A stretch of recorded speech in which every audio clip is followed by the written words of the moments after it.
ಮುಂಬರುವ ಡಿಸೆಂಬರ್ 13, 14, 15ರಂದು ಉತ್ತರ ಕನ್ನಡ ಜಿಲ್ಲಾ 25ನೇ ಕನ್ನಡ ಸಾಹಿತ್ಯ ಸಮ್ಮೇಳನ ದಾಂಡೇಲಿಯಲ್ಲಿ ನಡೀತಾ ಇದೆ. ಈ ಸಮ್ಮೇಳನದ ಪೂರ್ವಭಾವಿಯಾಗಿ ಈಗಾಗಲೇ ಸ್ವಾಗತ ಸಮಿತಿಯ ಸಭೆ,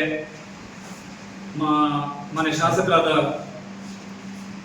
ಆರ್ ವಿ ದೇಶಪಾಂಡೆ ಅವರ ನೇತೃತ್ವದಲ್ಲಿ ನಡೆದಿದೆ. ಅದರ ನಂತರದಲ್ಲಿ ತಹಶೀಲ್ದಾರ್ ಅವರ ನೇತೃತ್ವದಲ್ಲೂ ಕೂಡ ಒಂದು ಸಿದ್ಧತಾ ಸಭೆ ನಡೆದಿದೆ. ಈಗಾಗಲೇ ಸಮ್ಮೇಳನ 25ನೇ ವರ್ಷದ ಸಮ್ಮೇಳನ ಆಗಿರುವುದರಿಂದ ವಿಶೇಷವಾಗಿ ಒಂದು ರಜತ ಮಹೋತ್ಸವದ ಕಾರ್ಯಕ್ರಮ ಕೂಡ ಇರುತ್ತದೆ. ಜಿಲ್ಲಾ ಸಮ್ಮೇಳನ ಪರಂಪರೆ ಪ್ರಕಾರ ಇಲ್ಲಿವರೆಗೆ ನಡ್ಕೊಂಡು ಬಂದದ್ದು 2 ದಿನಗಳ ಕಾಲ. ಆದರೆ 25ನೇ ವರ್ಷದ ಸಮ್ಮೇಳನ ಆಗಿರೋದ್ರಿಂದ ಈ ವರ್ಷ 3 ದಿನಗಳ ಕಾಲ ಸಾಹಿತ್ಯ ಸಮ್ಮೇಳನವನ್ನು ಆಯೋಜಿಸಬೇಕು ಅಂದ್ಕೊಂಡಿದ್ದೇವೆ. ಮೊದಲ 2 ದಿನ ಈ ಹಿಂದೆ ಹೇಗೆ ಸಾಹಿತ್ಯ ಸಮ್ಮೇಳನ ನಡೆದಿತ್ತು ಹಾಗೆ ಜಿಲ್ಲೆಯ ಎಲ್ಲ ಸಂಪನ್ಮೂಲಗಳ ವ್ಯಕ್ತಿಗಳನ್ನು ಒಳಗೊಂಡಂತೆ ಸಮ್ಮೇಳನ ನಡೆಯುವುದು. 3ನೇ ದಿನ ವಿಶೇಷವಾದ ಕಾರ್ಯಕ್ರಮಗಳ ಮೂಲಕ ಸಮ್ಮೇಳನವನ್ನು ಆಯೋಜಿಸುವ ಒಂದು ತಯಾರಿಯನ್ನು ಮಾಡಿಕೊಂಡಿದ್ದೇವೆ. 25 ಸಮ್ಮೇಳನದ ಭಾಗವಾಗಿ ಇಲ್ಲಿಯವರೆಗೆ ಸಮ್ಮೇಳನಾಧ್ಯಕ್ಷರಾಗಿರುವ ಎಲ್ಲ ಸಮ್ಮೇಳನಾಧ್ಯಕ್ಷರನ್ನ ಗೌರವಿಸುವುದು, ಅದರ ಜೊತೆಗೆ 2ನೇ ದಿನ 25 ಸಾಧಕರನ್ನ, ವಿವಿಧ ಕ್ಷೇತ್ರದ ಸಾಧಕರನ್ನ ಗೌರವಿಸುವುದು. 3ನೇ ದಿನ ಬೆಳ್ಳಿ ಮಹೋತ್ಸವದ ಅಂಗವಾಗಿ, ರಜತ ಮಹೋತ್ಸವದ ಅಂಗವಾಗಿ ವಿಶೇಷವಾದ ಗೌರವವನ್ನ ಸಾಹಿತ್ಯ ಪರಿಷತ್ನಿಂದ ನೀಡುವಂತ ಕೆಲಸವನ್ನ 25 ಜನರಿಗೆ ನೀಡುವಂತ ಕೆಲಸವನ್ನ ಮಾಡಬೇಕು ಅಂದ್ಕೊಂಡಿದ್ದೇವೆ. ಅದರ ಜೊತೆಗೆ ಈ ಜಿಲ್ಲೆಯ 25 ಬರಹಗಾರರ ಪುಸ್ತಕಗಳು ಕೂಡ 25ನೇ ವರ್ಷದ ನೆನಪಿನಲ್ಲಿ ನಡೀತಾ ಇದೆ. ನಾನು ಸಮ್ಮೇಳನದ ಉದ್ಘಾಟನೆ, ಸಮ್ಮೇಳನದ ಸಮಾರೋಪ, ಅದರ ನಡುವೆ ವಿಚಾರಗೋಷ್ಠಿಗಳು, ಕವಿಗೋಷ್ಠಿಗಳು, ಕವಿಕಾವ್ಯ ಕುಂಚ, ಮಾತುಮತನ, ಗೌರವ ಸನ್ಮಾನಗಳು ಇವೆಲ್ಲವನ್ನು ನಡೀಲಿಕ್ಕಿದ್ದು, ಮೊದಲನೇ ದಿನ ಅತ್ಯಂತ ವಿಜೃಂಭಣೆಯಿಂದ ಕಲಾತಂಡಗಳನ್ನು ಒಳಗೊಂಡಂತಹ ಸಮ್ಮೇಳನಾಧ್ಯಕ್ಷರ ಮೆರವಣಿಗೆ ಕೂಡ ನಡೀತದೆ. ಈ ನಾಡು ಕಂಡಂತ ಒಬ್ಬ ಪ್ರಬುದ್ಧ ಬರಹಗಾರರು, ಒಬ್ಬ ಹಿರಿಯ ಅಧಿಕಾರಿಯಾಗಿ ಅತ್ಯಂತ ನಿಷ್ಠೆಯಿಂದ, ಪ್ರಾಮಾಣಿಕತೆಯಿಂದ ಕೆಲಸ ಮಾಡಿ ಅಬಕಾರಿ ಉಪ ಆಯುಕ್ತರಾಗಿ ಸೇವೆ ಸಲ್ಲಿಸಿ ನಿವೃತ್ತರಾದವರು. ಶಾಲಾ ಕಾಲೇಜು ದಿನಗಳಲ್ಲಿ ಅವರು ಕಥೆಗಾರರಾಗಿ, ಕವಿತೆಯನ್ನು ಬರೆದು ಕವಿಯಾಗಿ ಅನೇಕ ದಿನಪತ್ರಿಕೆಗಳಲ್ಲಿ ಅವರ ಅಂಕಣಗಳು ಪ್ರಕಟ ಆಗಿರುವುದನ್ನು ಕಂಡಿರ್ತೇವೆ. ಅವರ ಮಾಸ್ತರ್ಣ ಹಾಗೂ ಇತರ ಕಥೆಗಳು, ಕಡೆಯದೆ ಬರುವವರು, ಕತ್ತಲೆಗಾರಿದೆ ದೂರ, ಮತ್ತೆ ಅವರ ಈ ತರದ ಕಥಾ ಸಂಕಲನಗಳು, ಪ್ರೇಮದ ಕನಸುಗಳು ಎನ್ನುವಂತ ಕವನ ಸಂಕಲನ, ನೀರು ನೆರಳು ಎನ್ನುವಂತ ಕಾದಂಬರಿ, ನಿರಂತರ ಎನ್ನುವ ಮತ್ತು ಭಾಷಣ ಕಲೆ, ಕನ್ನಡ ಭಾಷಾಶಾಸ್ತ್ರ, ಸಂಪದ, ಹೀಗೆ ಹಲವಾರು ವೈಚಾರಿಕ ಲೇಖನಗಳು ಸೇರಿದಂತೆ ಅವರ ಕೃತಿಗಳು ಹೊರಗಡೆ ಬಂದಿವೆ.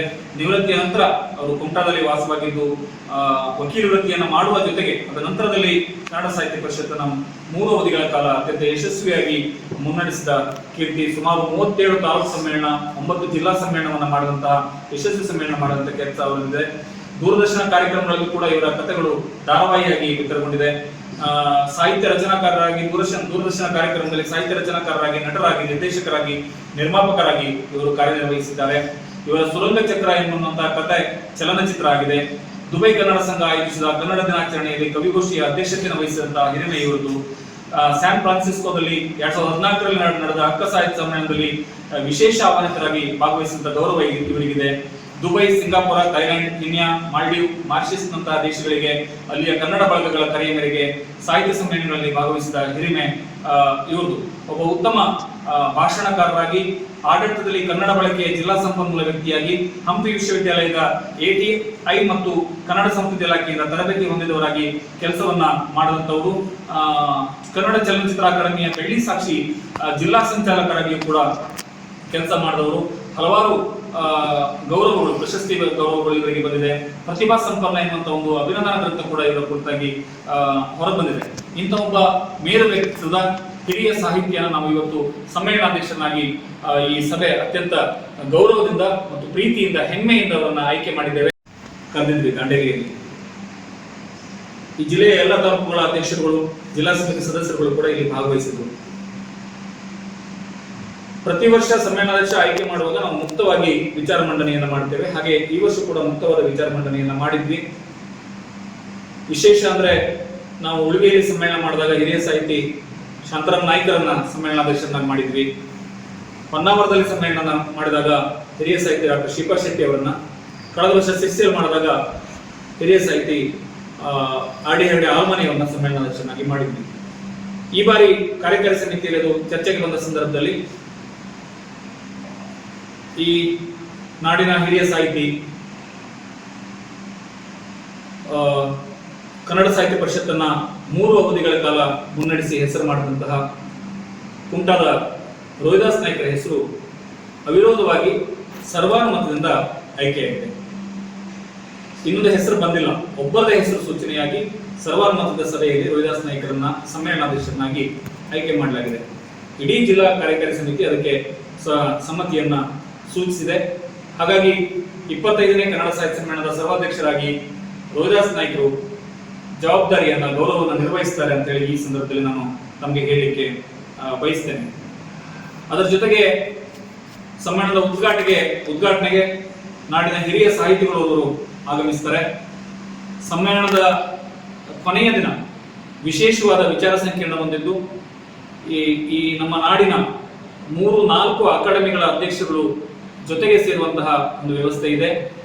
ಆ ಸಂದರ್ಭದಲ್ಲಿ ನಾವು ಈ ಜಿಲ್ಲೆಯ ನಾಡು, ನುಡಿ, ಗಡಿ, ಬರಹ ಇವುಗಳಿಗೆ ಸಂಬಂಧಪಟ್ಟಂತೆ ಒಂದು ಪರಿಹಾರ ಕೊಡುವ ನಿಟ್ಟಿನಲ್ಲಿ ಒಂದು ವಿಚಾರ ಸಂಕಿರಣವನ್ನ ಮಾಡ್ತಾ ಇದ್ದೀವಿ. ಸಾಹಿತ್ಯಾಸಕ್ತರು, ಕನ್ನಡಾಭಿಮಾನಿಗಳು ಹೆಚ್ಚಿನ ಸಂಖ್ಯೆಯಲ್ಲಿ ಆಗಮಿಸಬೇಕು ಅಂತ ಹೇಳಿ ನಾನು ತಮ್ಮಲ್ಲಿ ಮಾಧ್ಯಮ ಮಿತ್ರರ ಮೂಲಕ ಮನವಿಯನ್ನ ಮಾಡ್ಕೊಳ್ತೇನೆ. ನಾನು ನಿಮಗೆ ಈ ಸಂದರ್ಭದಲ್ಲಿ ಸಮ್ಮೇಳನಾಧ್ಯಕ್ಷರ ಆಯ್ಕೆಯಾಗಿರುವ ರೋಹಿದಾಸ್ ನಾಯ್ಕರ ಬಗ್ಗೆ ಒಂದಿಷ್ಟು ಪರಿಚಯವನ್ನ ಹೇಳಬೇಕು. ಅವರು ಪರಿಚಯದ ಇದನ್ನು ಕಳಿಸಿದ್ದಾರೆ. ಜಿಲ್ಲೆಯ ಎಲ್ಲ ಸಾಹಿತ್ಯಾಸಕ್ತರು, ನಾಡಿನ ಎಲ್ಲ ಸಾಹಿತ್ಯಾಸಕ್ತರು ಭಾಗವಹಿಸಬೇಕು, ಸಮ್ಮೇಳನವನ್ನು ಯಶಸ್ವಿಗೊಳಿಸಬೇಕು, ಒಂದು ಐತಿಹಾಸಿಕ ಕಾರ್ಯಕ್ರಮವಾಗಿ ಈ ಸಮ್ಮೇಳನವನ್ನು ರೂಪಿಸಬೇಕು ಅಂತ ಹೇಳಿ ನಾನು ಮನವಿಯನ್ನ ಮಾಡ್ಕೊಳ್ತಾ ಇದ್ದೇನೆ. ತಾಲೂಕು ಸಮ್ಮೇಳನ ಇರಲಿ, ಜಿಲ್ಲಾ ಸಮ್ಮೇಳನ ಇರಲಿ, ಅಖಿಲ ಭಾರತ ಸಾಹಿತ್ಯ ಸಮ್ಮೇಳನ ಇರಲಿ, ಸಮ್ಮೇಳನಾಧ್ಯಕ್ಷರ ಆಯ್ಕೆಯನ್ನು ಮಾಡುವಂತ ಒಂದು ಪರಂಪರೆ ಇರ್ತದೆ. ತಾಲೂಕು ಸಮ್ಮೇಳನ ಆದಾಗ ತಾಲೂಕು ಕಾರ್ಯಕಾರಿ ಸಮಿತಿಯವರು ಅದನ್ನ ಆಯ್ಕೆ ಮಾಡ್ತಾರೆ. ಜಿಲ್ಲಾ ಸಮ್ಮೇಳನದಲ್ಲಿ ಜಿಲ್ಲಾ ಸಮಿತಿಯವರು ಆಯ್ಕೆ ಮಾಡ್ತಾರೆ. ರಾಜ್ಯ